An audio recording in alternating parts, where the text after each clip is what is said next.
Boa tarde a todos. Damos início ao webinar de hoje intitulado Boas Práticas na Promoção da Inclusão Social e da Diversidade em Portugal e em Perspectiva Comparada.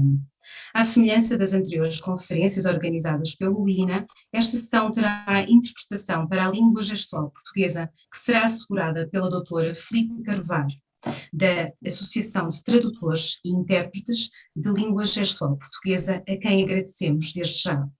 Tem a palavra a Presidente da Comissão Instaladora do INA-IP, a professora doutora Luísa Neto. Muito boa tarde a todos. As boas-vindas também aqui em nome do INA, e tomo a palavra apenas para, de uma forma muito sucinta, agradecer à doutora Patrícia Jerónimo o facto de poder estar connosco aqui a refletir.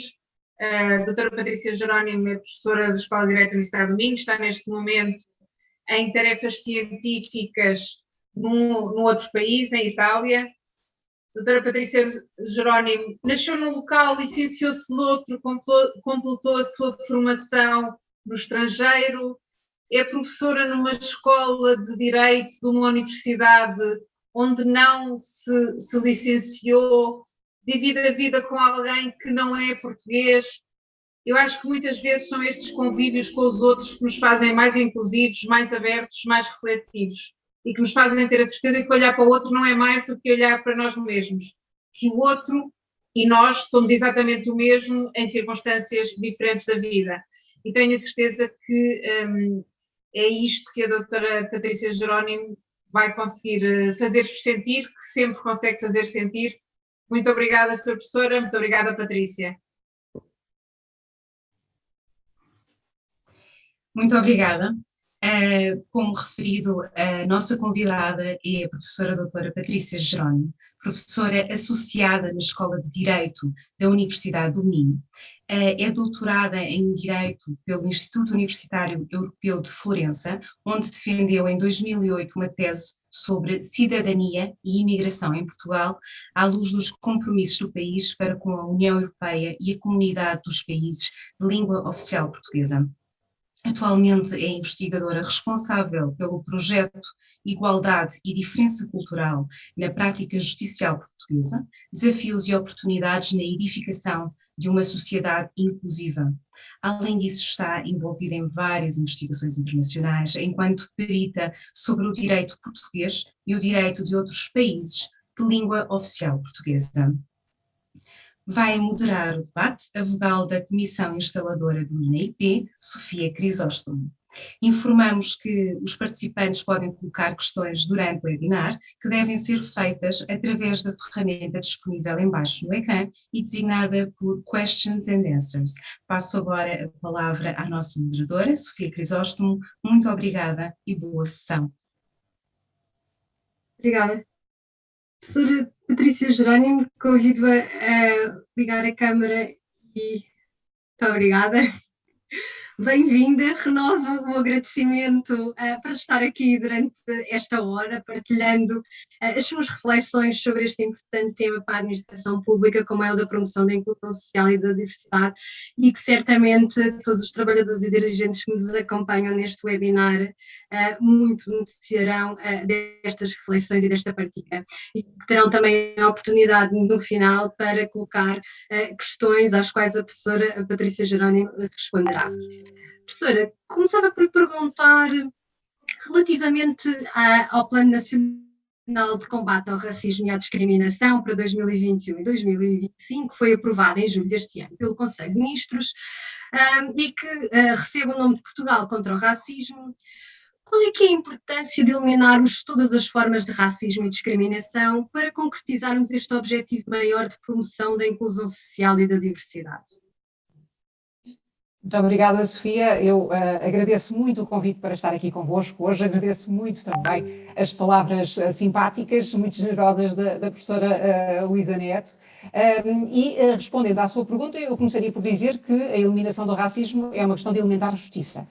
O racismo, a discriminação racial provocam danos não só às pessoas que são diretamente vítimas de racismo e discriminação, mas à sociedade em geral. São potenciadores de tensões sociais, de desagregação, de exclusão, portanto que são prejudiciais à nossa vida em conjunto. E, portanto, nessa medida, todos, mesmo quem não é diretamente vítima de racismo, somos prejudicados, ainda que, evidentemente, as diretas vítimas de racismo sejam mais prejudicadas com racismo. Portanto, aqui é uma questão de responsabilidade, de assegurar a coesão social que beneficia a todos, não apenas as pessoas que tendencialmente são vítimas de racismo, porque pertencem a minorias étnicas, a minorias religiosas, porque são vistas como outros estrangeiros ou são racializadas, ainda que a categoria de raça esteja mais do que desconstruída do ponto de vista científico, mas são colocadas em posições de extrema vulnerabilidade e é-lhes negado acesso a cuidados alimentares de saúde, alojamento, ensino, mercado de trabalho, etc. Portanto, há aqui,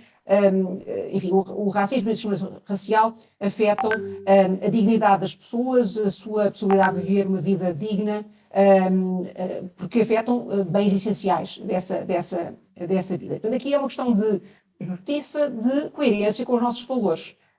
E, portanto, se nós, enquanto Estado de Direito, afirmamos a dignidade da pessoa humana, afirmamos o princípio da igualdade, bom, temos de ser coerentes com isso. Agora, este plano é apenas mais um plano, digamos, numa longa linha de planos de igualdade, planos dirigidos à integração e à inclusão. A terminologia vai sendo debatida nos meios académicos, sobretudo, com alguns reflexos nas políticas públicas, mas esta preocupação já é antiga, o reconhecimento que existe racismo e discriminação racial e que é necessário, lá está, em nome da igualdade e da igual dignidade das pessoas, combater o racismo e a discriminação. Portanto, enfim, basta pensar que a primeira Convenção Internacional adotada ao nível das Nações Unidas, na sequência da Declaração Universal dos Direitos Humanos, foi, em 1965, a Convenção para a Eliminação da Discriminação Racial.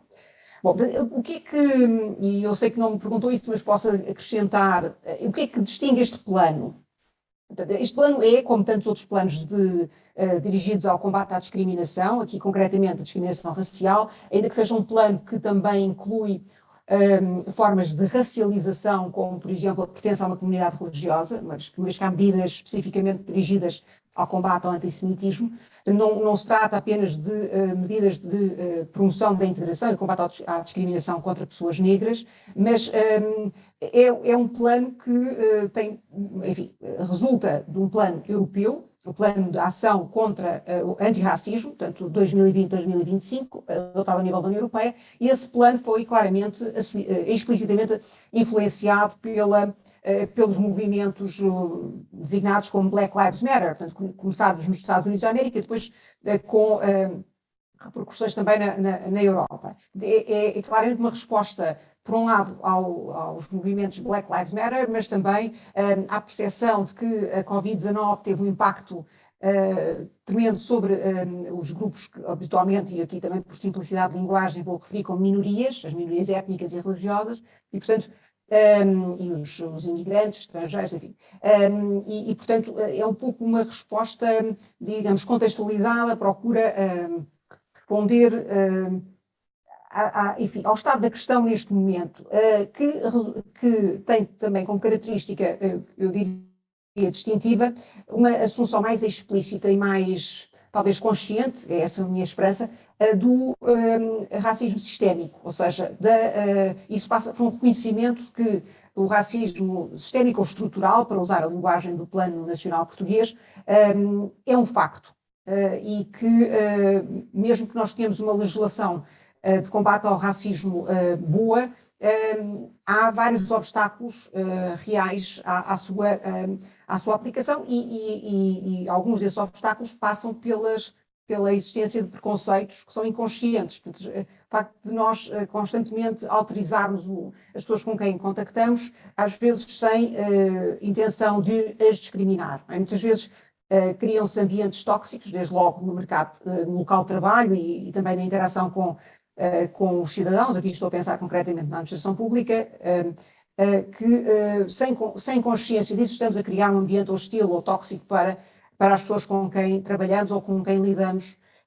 E essa assunção, eu julgo que é um dos aspectos mais, digamos, significativos deste plano, o facto de reconhecer o racismo sistémico reconhecer a importância de combater os preconceitos inconscientes, os unconscious biases, não é? Para usar a expressão inglesa, e lá está, e mais uma vez, definir um conjunto de medidas para combater, para tentar tornar as nossas sociedades mais inclusivas, mais justas. Obrigada. E temos aqui vários exemplos de como Portugal tem boas políticas públicas e também do nosso. E Portugal também é reconhecido em geral pela boa qualidade do quadro legal nesta matéria.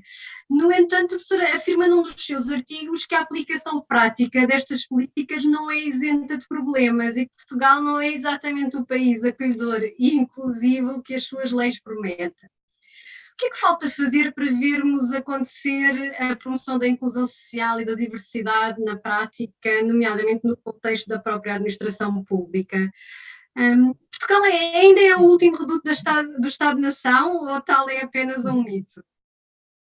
Bem, então aqui há várias questões, eu diria, comecei pelo primeiro ponto que refere, ou seja, o facto de Portugal ser normalmente ou habitualmente reconhecido como um Estado acolhedor, com boas políticas, etc. Eu posso referir que na última avaliação de um observatório internacional que se chama MIPEX, não sei se estão familiarizados com este observatório, Migration Policy Index. Na edição 2020, Portugal, na rubrica, na avaliação global, eu julgo que ficou em segundo ou terceiro lugar, mas na rubrica do combate à discriminação ficou em primeiro lugar, com 100% de pontos, portanto, muito à frente de outros países, e em posição igual a países com larga experiência de imigração e que são conhecidos como a Suécia, que são conhecidos como exemplares dessa matéria. E porquê é que isso acontece? Estes indicadores internacionais, enfim, assentam sobretudo numa visão formalista, evidentemente, eles olham para o quadro legal, interessa sobretudo o quê?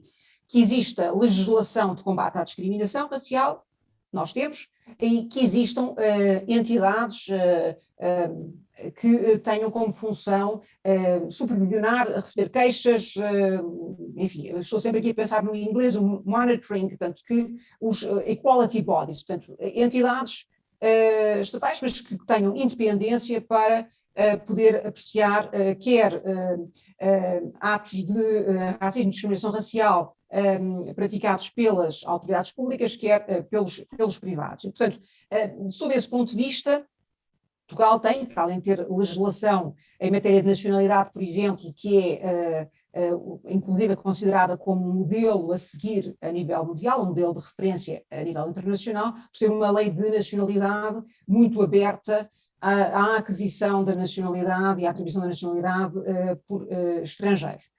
E, aliás, a evolução da lei da nacionalidade portuguesa tem sido no sentido de tornar o acesso à nacionalidade portuguesa sempre mais fácil.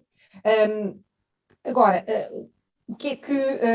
qual é aqui digamos, o fosso entre o livre de ação, não é? Como se costuma dizer. Bom, o facto de, apesar de termos uma entidade com competência específica, portanto, estou aqui a falar da Comissão para a Igualdade e Combate à Discriminação Racial, que tem competência para receber queixas e para se pronunciar sobre elas, o facto é que o número de casos que são reportados é muito baixo, muito mais baixo, sobretudo se tivermos em conta aquilo que nos chega em relatórios produzidos por organizações não governamentais. Também o número de decisões condenatórias também é muito reduzido e, portanto, digamos, é bom, é positivo, manifestamente positivo que tenhamos uma entidade com estas funções, no entanto, a sua ação deixa muito a desejar. Porquê é que isso é assim? Há vários projetos de investigação, aliás, eu estou a orientar aqui na Universidade do Minho, ou não na Universidade do Minho, uma dissertação de mestrado que visa precisamente perceber porque é que as pessoas que sentem que foram vítimas de discriminação não recorrem às autoridades públicas, e nomeadamente à Comissão, para denunciar os atos de que têm conhecimento ou que as atingiram diretamente, mas a intuição, com base em dados de outros países, é de que não há confiança. As pessoas não confiam que a sua queixa seja atendida, que seja sequer compreendida. Portanto, não há lá está, a expectativa de que as pessoas, que, no fundo, algumas das agressões são as chamadas microagressões, que têm a ver com a criação do ambiente tóxico no local de trabalho, já referi isso há pouco. Claro que temos casos mais flagrantes de recusa de emprego ou recusa de alojamento, mas digamos que as pessoas, e mais uma vez, não são só os portugueses que sentem isso, mas de modo geral, noutros países europeus, a sensação de que esses pedidos ou essas queixas não serão atendidos, não serão consideradas queixas legítimas, ou, enfim, deparar-se-ão com dificuldades de prova de que as coisas passaram mesmo assim e de que houve efetivamente discriminação fundada na raça. Ou seja, não é uma questão propriamente de desconhecimento das pessoas sobre os mecanismos de queixa, é a falta de confiança na forma como as queixas são tratadas. Sim, não queria arriscar de valorizar inteiramente a falta de conhecimento sobre, falta de informação sobre os mecanismos de autoexpor das pessoas para fazerem queixas, mas lá está, será uma combinação das duas. Mas quem tem conhecimento de que esses mecanismos existem, na verdade não recorre a esses mecanismos, mesmo tendo sofrido discriminação racial. Mas no caso do texto que referiu, se eu não me engano, foi escrito numa altura em que Portugal estava a ser louvado por se manifestar, contrariamente àquilo que estava a acontecer com os seus parceiros europeus, de ter se manifestado como receptivo ao acolhimento de famílias de refugiados. No entanto, nesse período, saiu na altura uma notícia, uma reportagem no Jornal Expresso, que dava conta das dificuldades burocráticas muito significativas que as pessoas estavam com que esses refugiados estavam a deparar-se, desde logo para conseguir o reagrupamento familiar.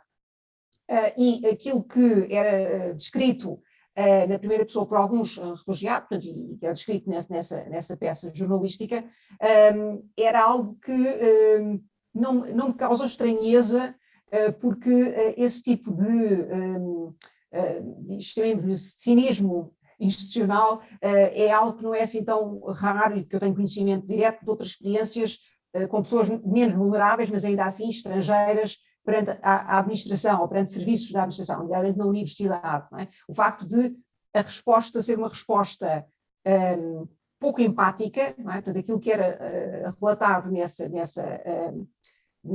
peça era que os pedidos de reagrupamento familiar eram tratados portanto, por parte da administração com um formalismo e digamos, uma indisponibilidade aparente de compreender a impossibilidade de satisfazer os pedidos que estavam a ser feitos, desde logo de documentos para, no fundo, instruir o pedido de reagrupamento familiar. Portanto, aqui, nesse caso concretamente, nós podemos ter uma lei magnífica, mas se depois, na aplicação, e não só lei, mas também as políticas públicas, a afirmação de princípio do ponto de vista da vontade política ser no sentido do acolhimento, mas depois nós encontramos dificuldades burocráticas que podem ser, digamos, enlouquecedoras, não é? E olhando, e eu estava a dizer que com as devidas distâncias compreendi, ou digamos, consegui visualizar a situação com que aquelas pessoas se tinham deparado, ou seja, com respostas automatizadas aos pedidos, sem procurar perceber a impossibilidade da satisfação dos requisitos formais. Não é? A questão é que essa falta de capacidade de ouvir a pessoa e tentar perceber as dificuldades concretas com que aquela pessoa se depara, nomeadamente na obtenção de um documento, é um problema. E eu posso dizer, pela experiência na Universidade do Minho, concretamente, trabalhando com alunos Erasmus, com alunos estrangeiros, e em várias situações percebi que os serviços muitas vezes não tratavam os alunos estrangeiros como se os alunos estrangeiros conhecessem bem o sistema português. Ora, o aluno acabado de chegar, que tem que cumprir uma série de formalidades, dentro de prazos às vezes apertados, e a resposta é dada muitas vezes de forma seca, leia o guião, como, enfim, esta falta de esforço no sentido de perceber que aquela pessoa não sabe, mas não é por falta de inteligência, é simplesmente porque não conhece o sistema, está habituado a um sistema completamente diferente, e precisa que ajudem efetivamente a decifrar as regras do local. Mas isto, enfim, a propósito das dificuldades burocráticas na realização daquilo que são bons objetivos definidos no quadro legal ou nas políticas públicas. Depois há outros aspectos que também podem, digamos, ser prejudiciais a esta imagem de Portugal, ainda que, lá está, nas análises comparativas, Portugal fica sempre bem na fotografia. Já há uns anos esta parte que isso se verifica. Mas, lá está, em termos de... Portugal tem vindo a adotar muitas políticas em matéria dirigidas designadamente à integração das comunidades ciganas, mas com resultados, digamos, diferenciados, chamemos-lhe assim. Algumas medidas são sobretudo simbólicas, com pouca expressão, e desde logo, enfim, aquilo que tem sido a avaliação feita, quer no plano académico, quer organizações da sociedade civil, é no sentido que ainda deixa muito a desejar a participação política e a participação nos órgãos de decisão e órgãos de consulta por parte de representantes das comunidades ciganas, e que continua a existir, para além dos preconceitos generalizados na sociedade portuguesa contra os ciganos, mas também dificuldades sérias no acesso à habitação e ao mercado de trabalho, para além de continuar a haver alguma segregação no plano do ensino, ou uma tendencial segregação também relacionada com a fuga das famílias brancas de zonas onde existe uma grande presença de comunidades ciganas. Portanto, como o alojamento está relacionado com o acesso às escolas, acaba por serem fatores que se retroalimentam, chamamos assim. Portanto, mas diria ainda mais um outro aspecto que pode ser referido aqui para, digamos, matizar a imagem de Portugal como país exemplar em matéria de inclusão e de combate à discriminação racial, é um aspecto que tem estado muito em cima da mesa no quadro deste último plano de combate ao racismo e à discriminação racial, que é a falta de diversidade na própria administração, nas forças policiais, lá está, na academia, a vários níveis. Portanto, ou seja, o facto de não haver,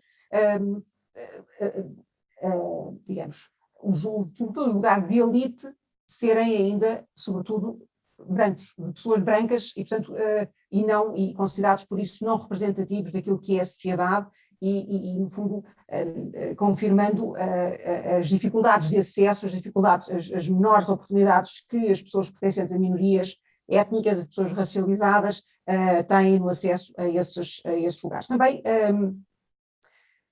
a própria ideia de que não há racismo em Portugal, que é uma ideia que é muito disseminada, enfim, tem a ver com a nossa apreciação da história da expansão ultramarina, do nosso modo de colonizar, toda essa história, ainda que esteja a ser discutida nos meios académicos, e volta e meia salto para a comunicação social, mas é algo que é uma reflexão que ainda não está inteiramente feita. E aqui uma das vantagens deste plano é que neste plano é assumido explicitamente que há racismo estrutural e que é preciso, de facto, combatê-lo com medidas que sejam eficientes, que possam efetivamente mudar a situação que temos. De qualquer forma, deixe-me só dar-lhe uma última nota. Esta observação sobre, enfim, a diferença entre aquilo que é o quadro legal, aquilo que são as políticas públicas e aquilo que depois é a realidade do dia a dia das pessoas racializadas, essa diferença existe em Portugal, não é que isso sirva propriamente de consolo, mas é algo que é observado a nível, enfim, no quadro geral da União Europeia. Aliás, uma das ideias recorrentes no plano de ação antirracismo, este plano de ação 2020-2025, que o plano português, no fundo, desenvolve para o contexto nacional, uma das ideias recorrentes é precisamente essa, é de que nós temos, a nível da União Europeia, um quadro normativo, enfim, suficiente. O que nós não temos é uma aplicação adequada ou eficiente desse quadro normativo. Portanto, aquilo que é importante é, então, fazer algo mais, não é? Mas, volto a dizer, este é apenas uma linha de planos de integração e de combate à discriminação que já vem de há umas décadas esta parte. Isto claro, são processos de longa duração, porque um dos principais obstáculos a que o combate ao racismo seja eficiente tem a ver com os preconceitos que muitas vezes são inconscientes. E aí, preconceitos arraigados, estereótipos arraigados, é difícil, não nos desculpa de maneira nenhuma de não tentar agir para combater isso, mas são, lá está, ideias feitas, intuições que entram, digamos, em ação quando nós nos sentimos ameaçados, por exemplo. Não é? Isso viu-se muito com a Covid-19, o facto de, enfim, as pessoas sentirem medo e imediatamente associarem o perigo a pessoas que, enfim, por mais que as pessoas, lá está, apregoem o princípio da igualdade e da igual dignidade, etc., mas perante uma situação de medo para a sua integridade física, para a sua saúde, para a sua sobrevivência, veem em certas pessoas um risco porque não têm condições de saúde, de higiene nas suas habitações, porque são estrangeiros e, portanto, enfim, trazem estrangeiros,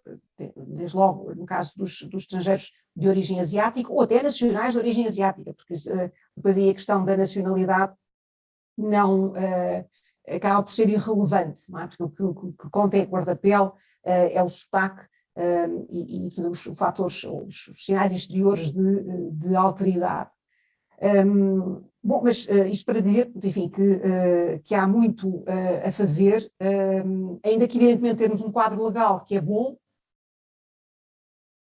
é logo em si mesmo, e termos mecanismos criados, um esforço no sentido de combater a discriminação, não serve para que, não é desculpa para que achemos que está tudo feito, mas já é um bom caminho.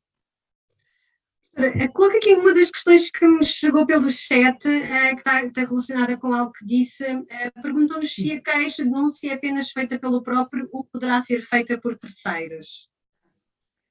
Ora bem, eu teria que verificar neste momento, mas julgo que pode ser feita por terceiros, ou pelo menos com o apoio de terceiros, por acaso das pessoas não terem uma associação, por exemplo, de imigrantes, ou uma associação como o SOS Racismo, por exemplo, pode fazer, outras sem querer aqui estar a fazer publicidade, uma organização específica, mas poderá fazer denúncias. Eu julgo que sim, que não tem de ser direto visado pelo ato discriminatório a apresentar a queixa. Mas teria que confirmar, não quero estar aqui a induzir em erro. Sim, mas depois também poderemos confirmar juntamente com a informação, com o link que enviaremos a todos os participantes que nos acompanham e que se inscreveram.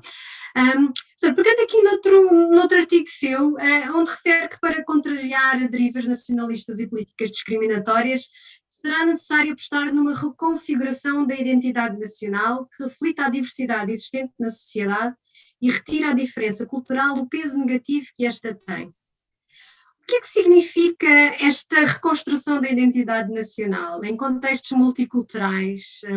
E já agora aproveito só para depois não interromper, quando pensamos neste conceito de multiculturalidade versus interculturalidade, será que esta última é possível ou sequer desejável?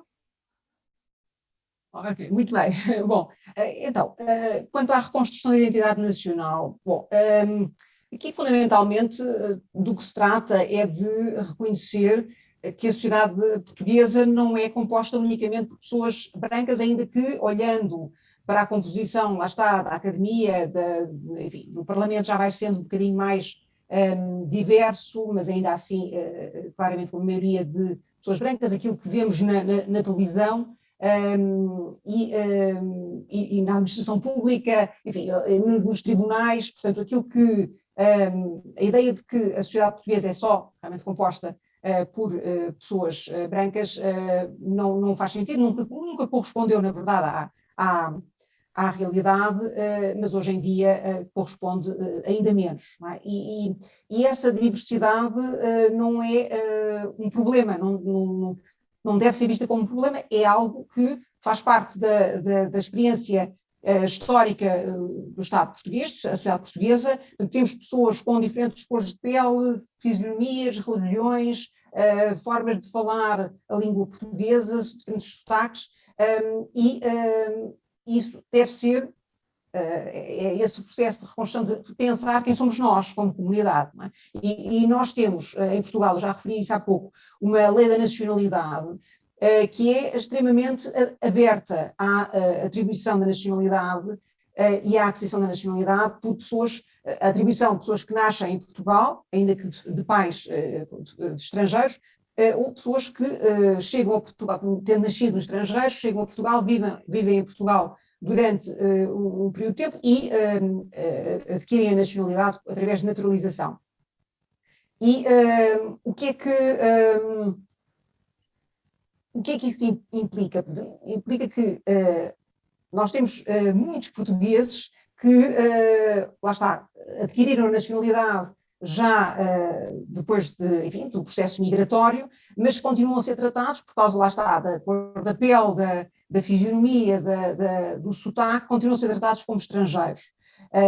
Aliás, o facto de terem a nacionalidade portuguesa protege estas pessoas contra a expulsão, porque realmente é uma das prerrogativas que assistam, dos direitos fundamentais dos nacionais, o de não serem expulsos do território do Estado, mas não os protege contra a discriminação fundada, lá está, na raça ou, enfim, nos seus derivados. Aliás, é uma das microagressões que é habitualmente referida, existe muito material disponível online, com recomendações de organismos da sociedade civil e observatórios antidiscriminação, que enumeram as microagressões que podem tornar tóxicos ambientes de trabalho ou interações sociais as mais variadas, e às vezes algumas afirmações, observações que são feitas com a maior das boas vontades, ou seja, sem consciência do que isso pode implicar para a pessoa que ouve o comentário. Um exemplo é precisamente o perguntar de onde é que vem. Não é? Essa a presunção de que a pessoa é estrangeira, ou de que país é onde é que nasceste, ou qual é a tua nacionalidade, a presunção de que uma pessoa, porque é negra, porque tem um sotaque diferente, não é portuguesa. Não é? Isso é logo um sinal, mas que pode ser, digamos, é uma afirmação, uma pergunta que pode ser feita com a maior candura, portanto, sem uma intenção discriminatória, mas que que resulta, lá está, de um preconceito inconsciente e, portanto, tem um efeito de, perante o outro e na interação social, de revelar que essa pessoa não vê o outro como um par, como uma pessoa, um membro da comunidade. Presume logo que aquela pessoa, por causa dos seus sinais exteriores de alteridade, que não é conacional. E, claro, não há razão nenhuma para não ser, ou melhor, aquilo que seria desejável é que a presunção fosse a oposta, ou seja, que, a menos que a pessoa se assuma como estrangeira, que a presunção, se estamos a falar em português ainda com um sotaque diferente, que seja de que essa pessoa é conacional. Mas, aliás, há outros exemplos de microagressões, enfim, que têm a ver sempre com que transmitem a ideia de que aquela pessoa não é vista como conacional, quando nós elogiamos o português de alguém que está a falar connosco, ou que comentamos que aquela pessoa é até muito articulada, ou que fala muito bem, enfim, como se, quando é associado a pessoas, sejam ciganas ou negras, normalmente isso leva em si, pode não ser não ter uma intenção agressiva, mas leva em si uma condescendência que assenta na ideia de que aquelas pessoas não são como nós, e revela alguma surpresa, não é? Ai, fala tão bem, ou expressa-se tão bem, porque a presunção é de que... Diga. Está a dizer, sobretudo pode ser percebido pela pessoa em questão, não é? De uma forma pouco simpática.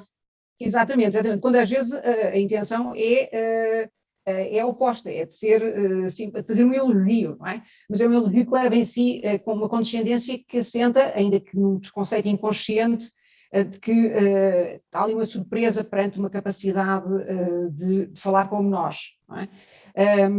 Bom, agora quanto à questão da multiculturalidade e da interculturalidade. Bom, aqui eu diria que, usando os termos desta maneira, ou seja, multiculturalidade e interculturalidade, eu tratá-las-ia como sinónimas, no sentido em que estamos a falar de diversidade cultural. Coisa diferente é falarmos em multiculturalismo e interculturalismo, mas isto já é um preciosismo de linguagem que, de resto, não tem tradução para outras línguas.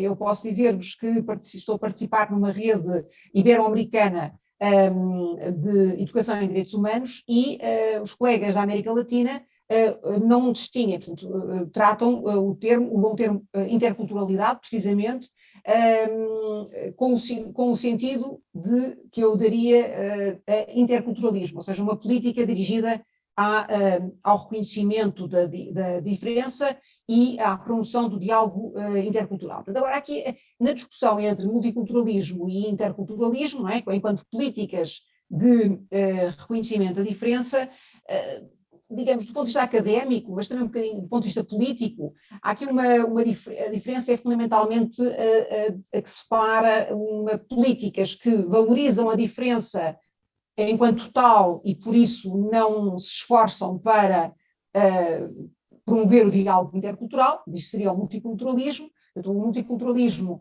é acusado e tem sido acusado de promover a segregação, a autoexclusão da sociedade mais ampla e, portanto, dessa medida, acabar por promover tensões sociais.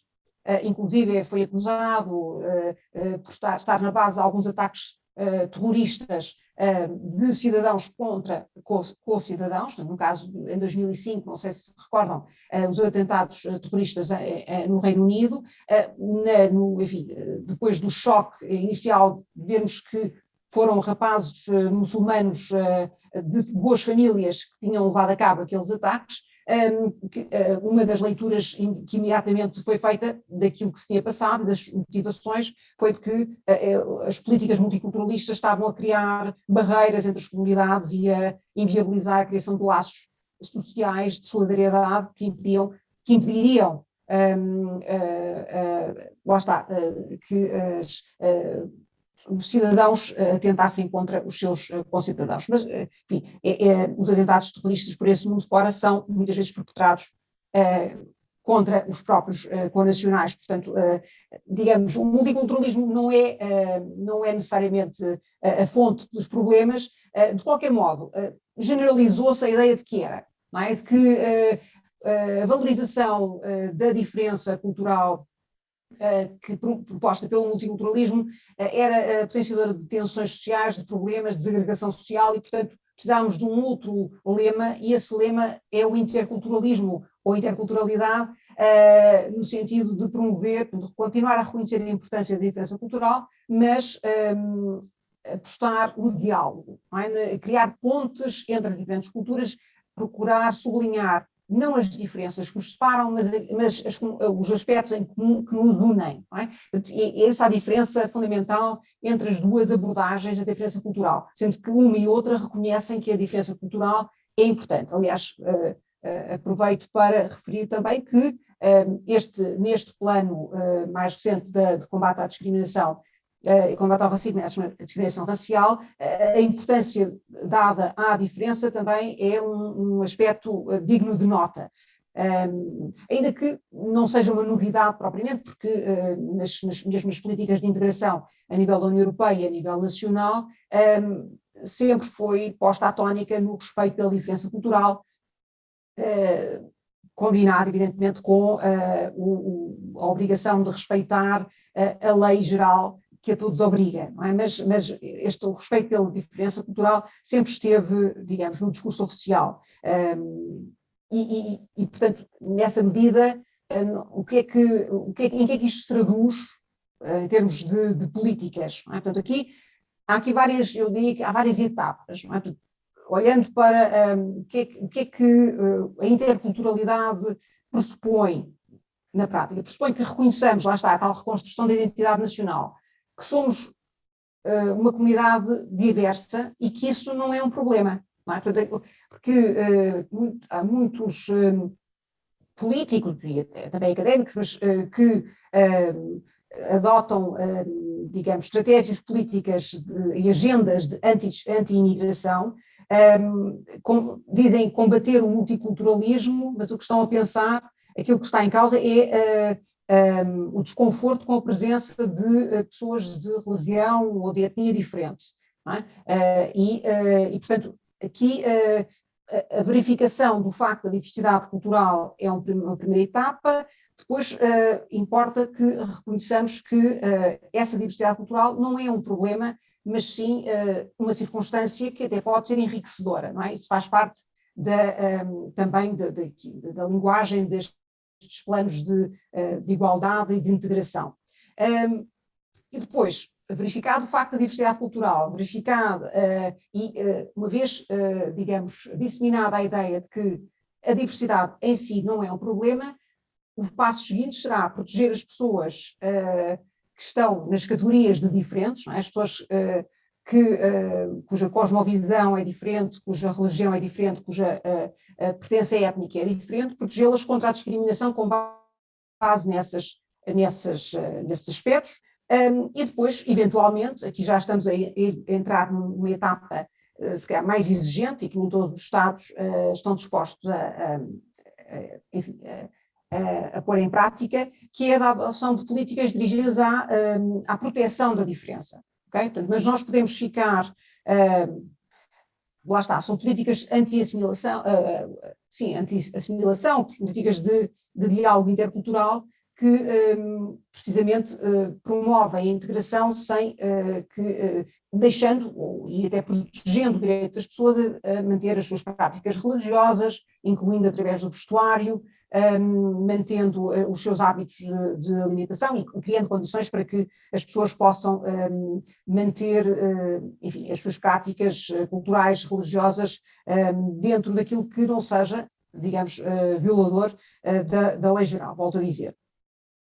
Agora, quanto ao último aspecto da sua pergunta, quanto a se nós queremos interculturalidade ou não. Bom, portanto, daquilo que eu já fui dizendo, portanto, se nós olharmos para a interculturalidade como sinónimo de diversidade cultural, não se trata de querer ou não querer, é um facto, não é? Portanto, aí o passo seguinte é realmente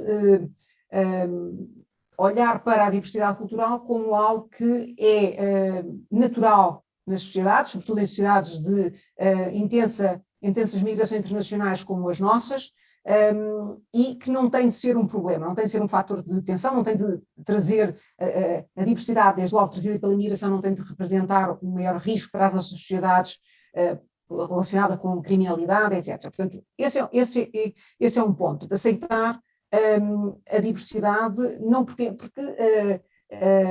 há pouco eu dizia que há políticos que procuram explorar e que combatem o multiculturalismo porque aquilo que os incomoda é a presença de pessoas de diferentes religião, etnia, etc.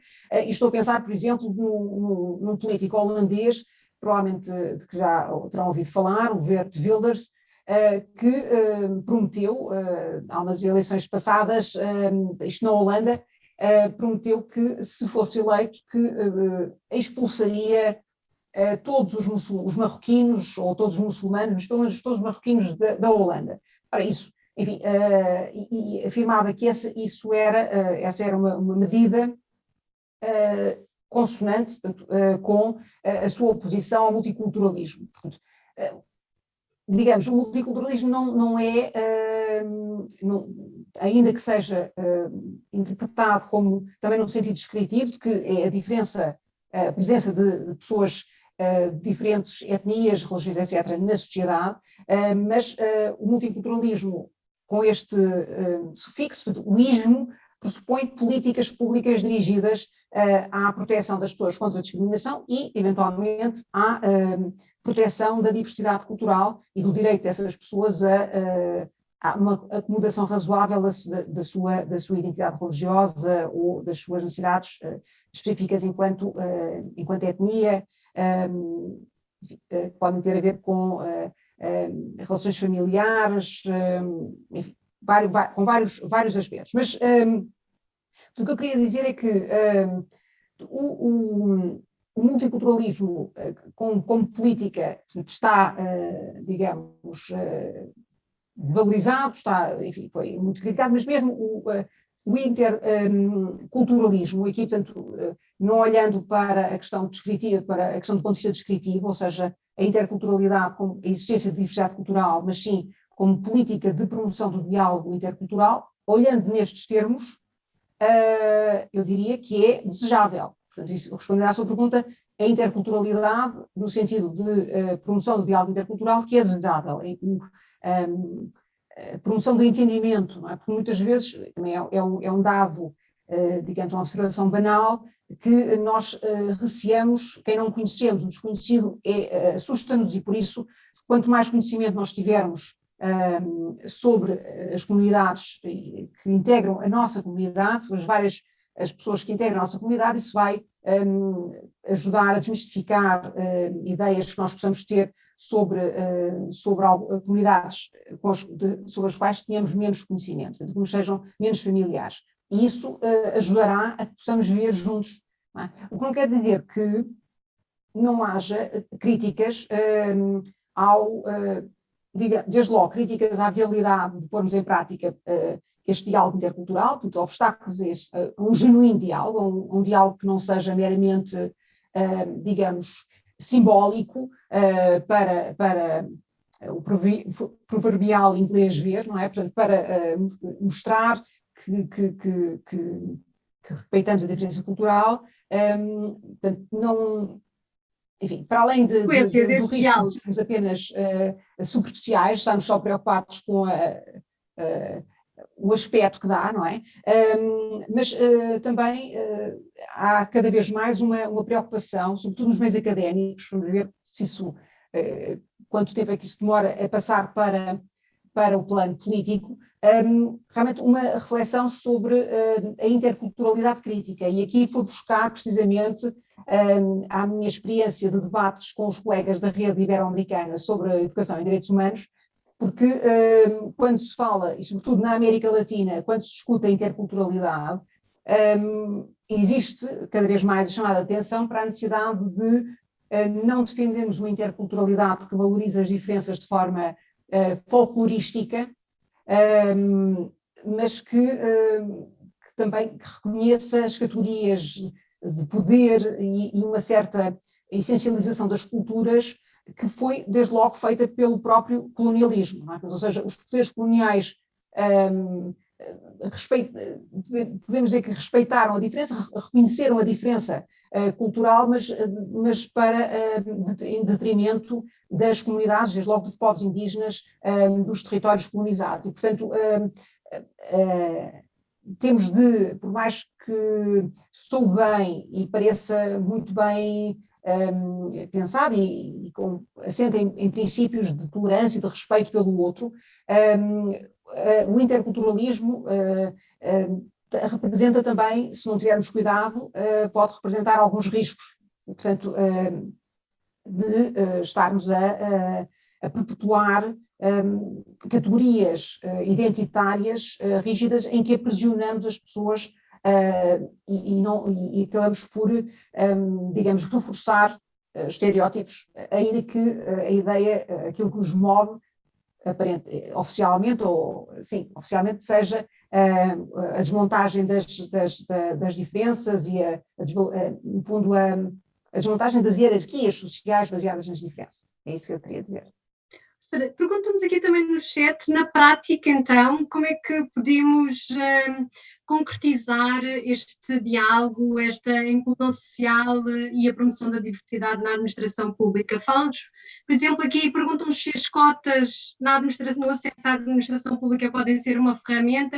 Eu estava a pensar há bocado, ouvia falar através nas comunidades ciganas, lembrei-me também dos mediadores, por exemplo, das próprias comunidades, se eles podem fazer parte ou não da própria, ou devem, da própria administração. E outros exemplos que queira trazer aqui de outros países? Não, claro. Ora bem, a figura do mediador sociocultural é precisamente um dos aspectos que pode ser indicado como uma boa prática do Estado português, ainda que já existam estudos sobre o modo como a figura e o quadro normativo que a regula tem sido posto em prática, que notam que não está a ser aproveitada em todo o seu potencial, não é? E daí que o plano nacional para o combate ao racismo inclua também uma revisão do quadro legal, precisamente para aumentar a figura, o campo de atuação do mediador sociocultural, precisamente na interação com as autoridades estatais. Eu diria que essa é uma via de aumentar, enfim, de potenciar ou de promover o diálogo intercultural e o combate ao racismo, porque precisamente há muitas, e isto liga-se efetivamente com razões de diálogo, de compreensão recíproca, porque muitas vezes do que estamos a falar é de incompreensão, verdadeiramente isso, e essa incompreensão, essa barreira na comunicação prejudica depois o modo como as pessoas ciganas ou outras pessoas racializadas são tratadas, desde logo no contacto com a administração pública. Mas há aqui um aspecto, também referiu na sua pergunta, que é muito importante e que tem estado particularmente em cima da mesa no quadro da discussão deste plano, quer o plano da União Europeia, quer no plano nacional, e que é realmente a visibilidade das minorias, chamamos assim, na administração pública, e a começar pela própria Comissão Europeia. Portanto, é interessante, a Comissão Europeia, como lá está, promotora dos vários planos ao longo dos anos, também deve fazer, e já foi chamada à pedra e assumiu esse dever de refletir sobre a própria organização interna, obter dados sobre a composição étnico-racial da sua força, não é? dos seus elementos, das suas equipas, e tentar promover a admissão de pessoas de outras origens ou com outras características étnico-culturais ou raciais, de modo a dar oportunidade a essas pessoas e evitar que realmente ou uma esmagadora maioria do staff da Comissão Europeia, por exemplo, seja branco. Portanto, o que acontece é que, e isto está a acontecer a vários níveis, não é? Essa noção de que, nós temos muito boas intenções, temos muito boa legislação, muito boas políticas, mas olhamos em volta e somos todos brancos e, portanto, ainda não conseguimos diversificar as nossas equipas, as pessoas com quem trabalhamos, e enquanto isso não acontecer, temos um problema. E como é que nós resolvemos isto? Ora bem, aquilo que tem sido recomendado, entre outras coisas, são programas de estágio para pessoas pertencentes a minorias, no fundo para permitir-lhes entrar, conhecer a administração pública, trabalhar na administração pública, desde logo, através de estágios, para também desmistificar a ideia de uma administração pública que é impenetrável. Não é? Essa é uma recomendação habitual. Há quem fale em cotas, ainda que, lá está, pode ser um programa de estágios que seja dirigido à população em geral e que no momento da seleção dos candidatos haja atenção à origem étnico-racial das pessoas. Isto, claro, que causa muito constrangimento ou muita dificuldade, porque parece que estamos a discriminar, não é? E estamos a usar a raça como um fator de diferenciação entre as pessoas, que é ele mesmo tóxico, não é? É a velha discussão a respeito das medidas de affirmative action, ou da ação afirmativa, ou discriminação positiva, que é um termo que tem perdido, digamos, a popularidade, por causa, enfim, do uso do termo discriminação, mas a questão aqui é que nós, enquanto não adotarmos medidas deste tipo, vai ser difícil mudarmos aquilo que temos, e continuamos a ter a composição das equipas, dos serviços, exclusivamente brancas, e isto acaba por, digamos, criar, lá está, reforçar o entendimento que só brancos é que fazem parte da sociedade, não há os outros membros da sociedade, ou há franjas, ou há grupos dentro da sociedade que não estão representados, que não fazem parte, não é? São apenas utilizadores, não fazem parte da estrutura do Estado, quando são cidadãos, quando são nacionais portugueses, e claro que depois a questão de saber, bom, mas têm qualificações, não têm qualificações. Há algumas boas práticas em Portugal, nomeadamente em relação às pessoas de etnia cigana, relacionadas ou dirigidas à promoção da sua entrada no ensino superior, já com alguns resultados, ainda modestos, mas que, no sentido da capacitação destas pessoas para poderem aceder a cargos de gestão, desde logo, e desde logo para trabalharem na administração pública, ainda que a seu tempo também assumirem cargos de liderança na administração. Esta é uma preocupação, volto a dizer, que está cada vez mais presente, é central neste plano de combate ao racismo, e é algo que nos exige a todos que pensemos, não é? E exige que tenhamos conversas, essa é uma recomendação habitual, que tenhamos conversas francas, abertas, ainda que possam ser incómodas, sobre o racismo que todos temos, ou seja, a noção de quando compomos uma equipa de investigação, mesmo quando os temas, e eu por mim falo e contra mim falo, eu tenho uma equipa de investigação de 19 elementos, a trabalhar várias áreas disciplinares, a trabalhar sobre igualdade e diferença cultural na prática dos tribunais portugueses, somos todos brancos. Na academia, de facto, claro que há aqui a questão é, bom, vou buscar uma pessoa negra ou uma pessoa cigana só para compor, não é? É sempre o risco do tokenism, não é? Desculpa, de arranjar alguém só para, digamos, ficar bem na fotografia. Bom, aqui a questão, aqui estamos a falar de mudanças de longa duração. Em algum momento haverá o tokenism, a chamada de pessoas racializadas de etnia cigana, por exemplo, ou pessoas negras para uma equipa de investigação, para a administração pública, através de estágios especialmente dirigidos, ou através da atenção a esse fator no momento do recrutamento e da promoção na carreira, pode ter, num primeiro momento, uma função próxima do tokenism, ou seja, no sentido de estamos só aqui a compor porque não queremos ter uma imagem exclusivamente branca, queremos mostrar que somos diversos, mas a esperança é de que essa abertura depois permita uma maior naturalização da diferença, não é? Tanto que num primeiro momento tínhamos medidas de ação afirmativa, para usar a expressão, enfim, uma tradução muito literal da expressão inglesa, mas depois que isso seja apenas uma alavanca para mudanças mais profundas. Mas nas recomendações que têm sido feitas, quer à Comissão Europeia, quer às administrações públicas dos Estados, têm sido todas, enfim, fundamentalmente são estas.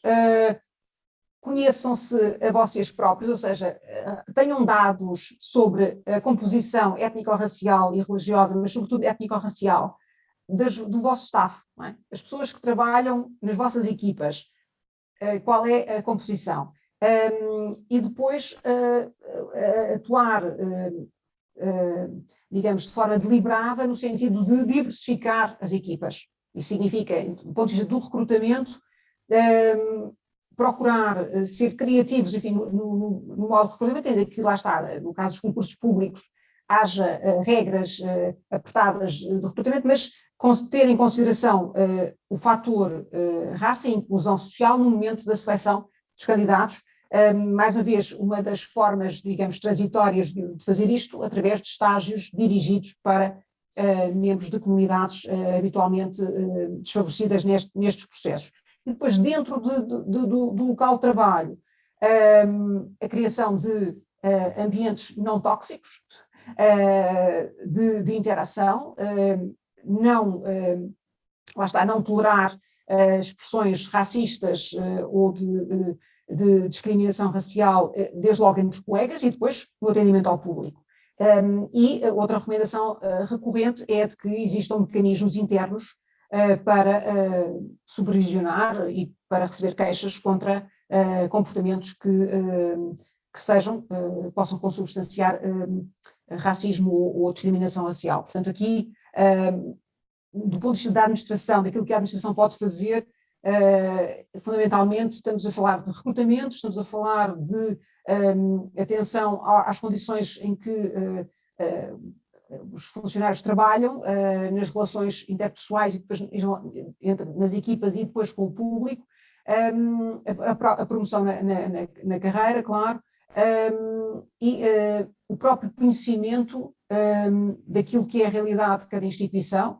Portanto, o diagnóstico é um aspecto muito importante, e depois a formação. Essa é uma recomendação transversal, ocorre em todos os planos de integração, é a necessidade de formar as pessoas, ações de sensibilização, e uma recomendação que tem vindo a ser feita com mais intensidade a propósito, na sequência do Black Lives Matter, a necessidade de conversarmos sobre a raça e conversarmos abertamente, assumindo que temos racial biases, temos preconceitos, mesmo as pessoas mais bem intencionadas, sem querer, acabam por, enfim, adotar comportamentos, ter reações que refletem esse racismo estrutural das sociedades europeias.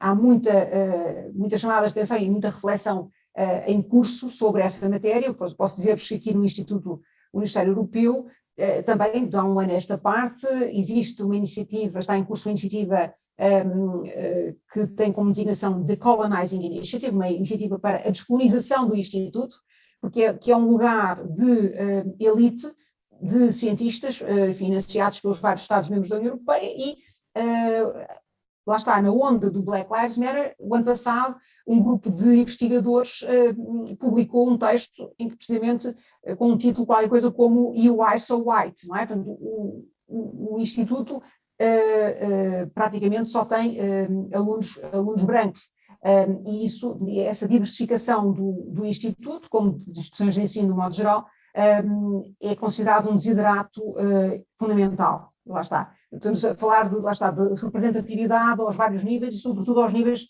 das instituições de elite que dão exemplo e que, de alguma forma, devem ser um reflexo daquilo que é a sociedade mais abrangente. E eu sei que já estamos fora do tempo.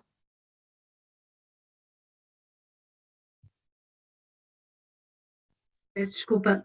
Já estamos aqui 5 minutos fora da nossa hora, de qualquer modo, porque alguns dos participantes trouxeram aqui outras questões de discriminação de género, discriminação em função da incapacidade da doença crónica.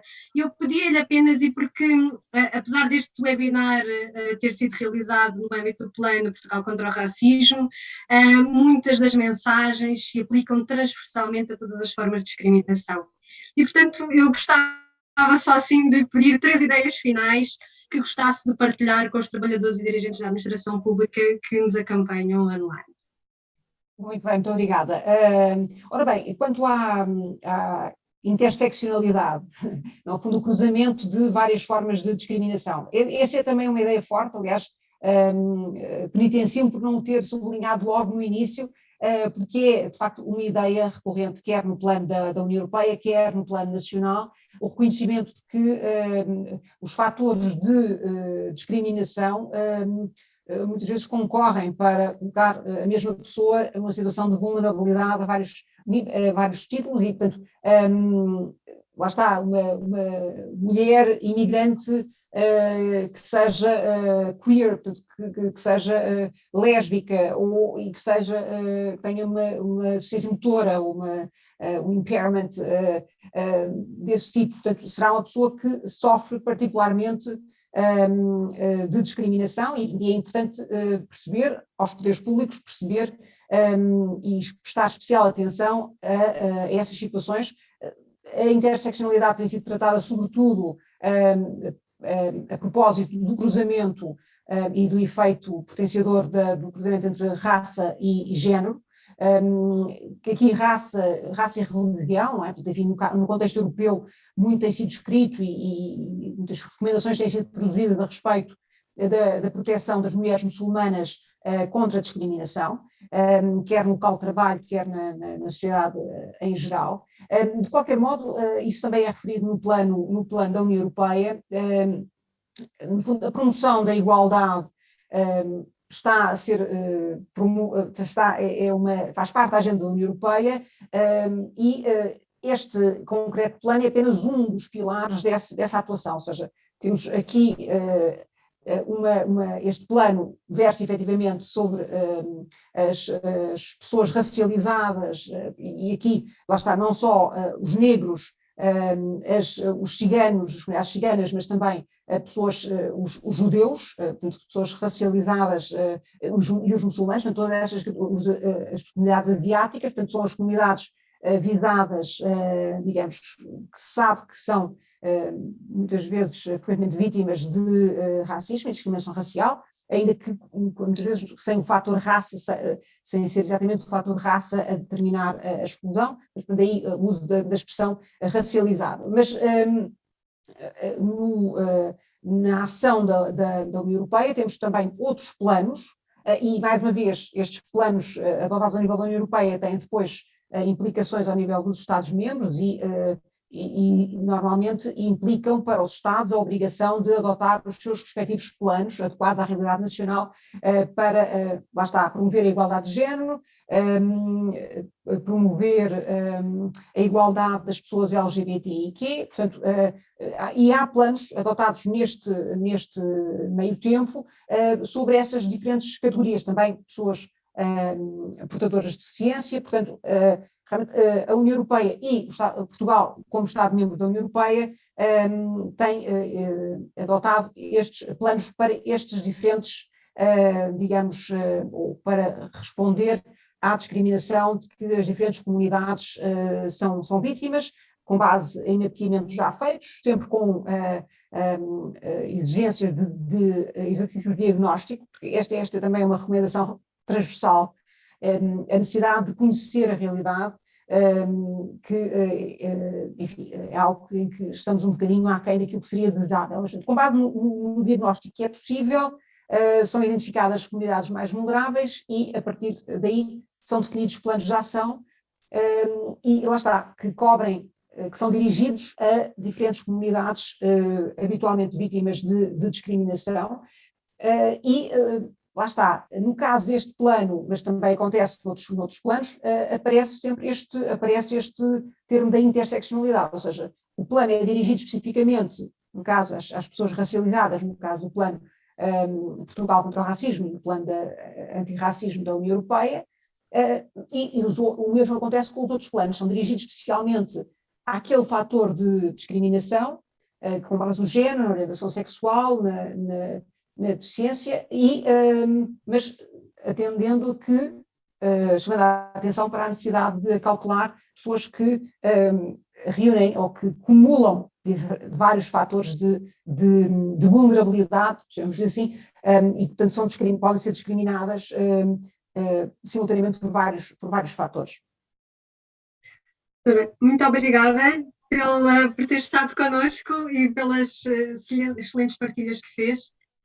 Eu queria só aproveitar para esclarecer aquela questão que tinha ficado em aberto, portanto, e no caso dos crimes, tanto o crime de discriminação propriamente dito, como os crimes de ódio, homicídio e ofensas à integridade física qualificados, são considerados crimes públicos e, portanto, qualquer pessoa pode denunciá-los às autoridades, ao Ministério Público. Também no caso da discriminação, enquanto contraordenação, qualquer pessoa pode denunciá-la. E com isto, ainda bem. Com isto, damos por terminado o nosso webinar. Queria só... A professora Patrícia Jerónimo referiu que a questão da capacitação é transversal a todos os planos contra a discriminação e, portanto, o INA vai ter novidades brevemente e, portanto, acompanhem as nossas redes sociais ou subscrevam a nossa newsletter para ficar a saber do próximo curso que vamos ter nesta área e que vai ser lançado em dezembro. E mais não digo, para não estragar a novidade. E apenas também referir que o vídeo desta sessão vai ficar disponível no YouTube, partilharemos o link com todos e todas que se inscreveram e ficará público também através das nossas redes sociais. Muito obrigada a todos os participantes e aos nossos distintos convidados, a professora doutora Patrícia Jerónimo e a nossa moderadora e vogal do INA-IP, Sofia Crisóstomo. Vamos agora partilhar no ecrã o inquérito de avaliação desta conferência e informamos ainda que no dia 9 de dezembro o INA dinamiza a terceira sessão do ciclo de webinars sobre os princípios fundamentais da administração pública com a professora doutora Anabela Costa Leão e moderação do presidente do Conselho de Administração da RTP, Nicolau Santos. O princípio da proporcionalidade, requisitos de aferição, será o tema central desta conferência virtual. Mais uma vez, muito obrigada a todos pela presença e pelo interesse e temos um encontro marcado no dia 9 de dezembro. Obrigada.